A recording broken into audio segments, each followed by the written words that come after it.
नाशिकमध्ये 2027 साली होणाऱ्या सिंहस्थ कुंभमेळ्याची मोठ्या प्रमाणावरती तयारी करण्यात येते। या कुंभमेळ्यामध्ये जगभरातून साधू संत मंडळी ही सहभागी होणार आहेत आणि त्यांच्या राहण्याच्या व्यवस्थेवरून सध्या नवा वाद रंगू लागलाय। कुंभमेळ्यात सहभागी होणाऱ्या साधू महंतांना राहण्यासाठी नाशिकमधील तपोवन परिसरात 1150 एकरवरती साधुग्राम उभारण्यात येणार आहे। मात्र त्यासाठी तब्बल 1800 झाडांची कत्तलही करण्यात येणार आहे आणि या निर्णयाविरोधात पर्यावरणप्रेमी संस्थांसह अनेक सेलिब्रिटी राजकारणी रस्त्यावरती उतरलेत। वृक्षतोड करणं साधुग्राम उभारण्याचा निर्णय घेतला जात असून पर्यावरणप्रेमी आणि नाशिककरांकडून तपोवन इथं आंदोलन सुरू आहे। तर नाशिकच्या साधुग्रामच्या जागेवरील वृक्षतोडीच्या आंदोलनात आता हिंदू महासभेनं देखील उडी घेतली आहे।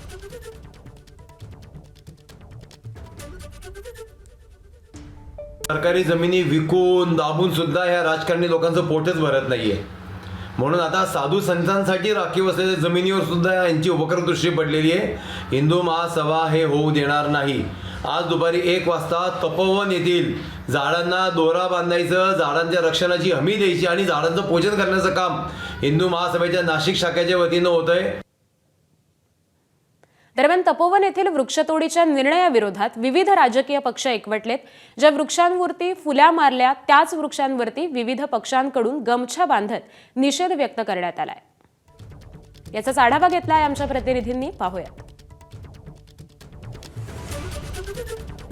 आगामी कुंभमेळ्याच्या पार्श्वभूमीवर नाशिकच्या तपोवनातील काही झाडांची कत्तल करून त्या ठिकाणी साधुग्राम उभारण्याचा निर्णय पालिका प्रशासनाच्या माध्यमातून घेतला जातोय आणि त्यासाठी अनेक झाडांची त्या ठिकाणी कत्तल देखील होणार आहे। मात्र आपण जर पाहिलं तर गेल्या अनेक दिवसांपासून नाशिकच्या तपोवनातील जे वृक्षतोडीचा निर्णय पालिका प्रशासन घेऊ पाहत आहे त्या निर्णयाला स्थानिक असेल त्यासोबत पर्यावरणप्रेमी असेल यांनी कडाडून विरोध दर्शवलेला आहे। आपण जर पाहिलं तर ज्या ठिकाणी पालिका प्रशासनाच्या माध्यमातून ज्या झाडांवर फुल्या करण्यात आलेल्या आहे त्या ठिकाणी आता काही पर्यावरणप्रेमींकडनं वेगवेगळे मजकूर टाकत अशा पद्धतीने तपोवन वाचवा, नाशिक वाचवा असे पोस्टर या ठिकाणी लावलेले होते। मात्र आता अनेक पर्यावरणप्रेमींकडून राजकीय पक्षांच्या भूमिकेकडे देखील संभ्रम जो आहे तो त्या ठिकाणी व्यक्त करण्यात आलेला होता। मात्र आता आपण जर पाहिलं तर ज्या झाडांवर फुल्या मारण्यात आलेल्या आहेत त्या ठिकाणी आता काही राजकीय पक्षांचे गमछे आपल्याला या झाडांना बांधलेले पाहायला मिळत आहे। वंचित बहुजन आघाडी असेल, प्रहार संघटना असेल, त्यासोबत महाराष्ट्र नवनिर्माण सेना यांचे देखील गमछे या ठिकाणी या झाडांना आपल्याला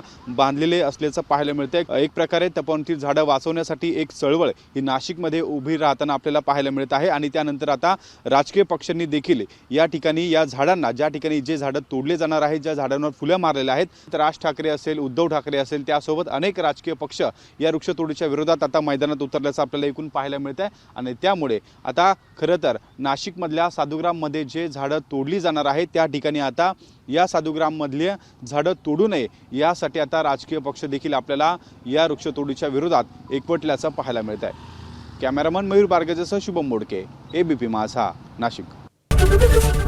एबीपी माझा, उघडा डोळे बघा नीट।